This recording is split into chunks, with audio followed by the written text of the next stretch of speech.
जय श्री कृष्णा दोस्तों। श्री कृष्ण के सिर दर्द की कहानी। राधा और भगवान श्री कृष्ण के प्रेम के बारे में कौन नहीं जानता है। कहते हैं कि कृष्ण और राधा का विवाह नहीं हो पाया था, लेकिन दोनों में इतना प्रेम था कि आज भी दोनों का नाम एक साथ लिया जाता है। प्रिय दर्शकों, आज की कहानी बहुत ही रोचक कथा है। कृपया पूरी वीडियो को देखें और अंत में सब्सक्राइब भी करें। श्री कृष्ण का राधा के लिए प्रेम और राधा का श्री कृष्ण के लिए समर्पण देखते ही बनता था।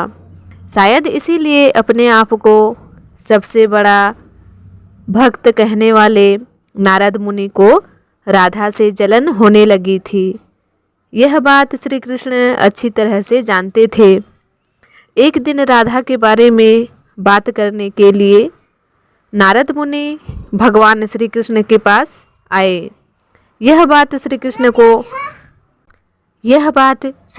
को पता चल गई थी। जैसे ही नारद मुनि वहां पहुंचे तो श्री कृष्ण उन्हें देखकर अपना सिर पकड़कर बैठ गए। प्रिय दर्शकों, नारद मुनि ने श्री कृष्ण से पूछा कि क्या हुआ प्रभु, आप अपने सिर को पकड़कर क्यों बैठे हैं। श्री कृष्ण ने कहा, हे नारद मुनि, मेरा सिर दर्द कर रहा है। नारद मुनि ने पूछा, प्रभु, इसको दूर करने का कोई उपाय बताइए। तब श्री कृष्ण ने कहा, अगर मैं अपने सबसे बड़े भक्त का चरणामृत पी लूँ तो इसे दूर किया जा सकता है। तब नारद मुनि सोचने लगे कि सबसे बड़ा भक्त तो मैं हूँ, लेकिन मैं अपना चरणामृत दूंगा तो मुझे नरक जाने जितना पाप लगेगा। मैं प्रभु को अपना चरणामृत नहीं दे सकता।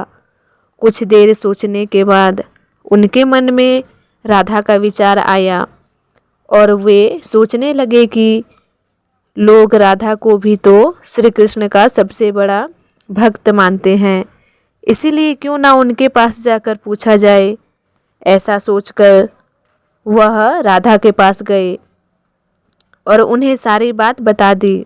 राधा ने जैसे ही सुना, एक बर्तन में अपने पैर धोकर चरणामृत नारद मुनि को देते हुए कहा, हे मुनिराज, मुझे नहीं पता कि मैं कितनी बड़ी भक्त हूँ, लेकिन मुझे यह पता है कि श्री कृष्ण को अपना चरणामृत देने से मुझे नरक में जाने जितना पाप लगेगा और मुझे नरक जितनी यातना सहन करनी पड़ेगी। हे मुनिवर, मैं यह सब कुछ सहन करने के लिए तैयार हूँ, लेकिन आप स्वामी को पीड़ा में नहीं देख सकती हूँ। यह चरणामृत ले जाकर आप श्री कृष्ण को दे दें। राधा की बात सुनकर नारद मुनि का सारा अभिमान, सारा घमंड चूर चूर हो गया और उनको पता चल गया कि राधा ही सबसे बड़ी भक्त है और श्री कृष्ण ने यह लीला मुझे समझाने के लिए ही रची थी। जब नारद मुनि राधा के पास से वापस आए तो उनके मुख से केवल राधा के नाम की ही धुन सुनाई दे रही थी। जब वे श्री कृष्ण के पास पहुँचे तो देखा कि श्री कृष्ण उन्हें देखकर मुस्कुराए जा रहे हैं और नारद मुनि ने भी सारी बात को, लेकिन अपने स्वामी की पीड़ा को मैं नहीं देख सकती हूँ। यह चरणामृत ले जाकर आप उन्हें दे दें। राधा की बात सुनकर नारद मुनि का सारा अभिमान चूर चूर हो गया और उनको पता चल गया था कि राधा ही सबसे बड़ी भक्त है और श्री कृष्ण ने यह लीला केवल नारद को समझाने के लिए ही रची थी। जब नारद मुनि राधा के पास से वापस आ रहे थे तो उनके मुख से केवल राधा के नाम की ही धुन सुनाई दे रही थी। जब वे श्री कृष्ण के पास पहुँचे तो देखा कि श्री कृष्ण उन्हें देखकर केवल मुस्कुराए जा रहे हैं और नारद मुनि ने भी सारी बात को समझकर उन्हें प्रणाम करते हुए कहा, राधे राधे।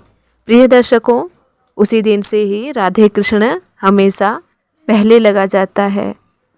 कृष्ण के नाम के आगे हमेशा राधा का ही नाम लिया जाता है। प्रिय दर्शकों, अपने मन को सदैव शुद्ध रखें और हमेशा परमात्मा का ध्यान करें और कुविचारों से मुक्त रहने का प्रयास करें। इससे सदैव हमें परमात्मा की अनुभूति होगी। आशा करती हूँ आपको मेरी यह वीडियो ज़रूर पसंद आई होगी। तो जल्दी से मेरे चैनल को सब्सक्राइब कर लें और बेल आइकॉन पर प्रेस करके ऑल पर सेट कर दें, जिससे मेरी हर एक वीडियो की नोटिफिकेशन आप तक जल्दी पहुँचे। मिलते हैं एक नई जानकारी के साथ।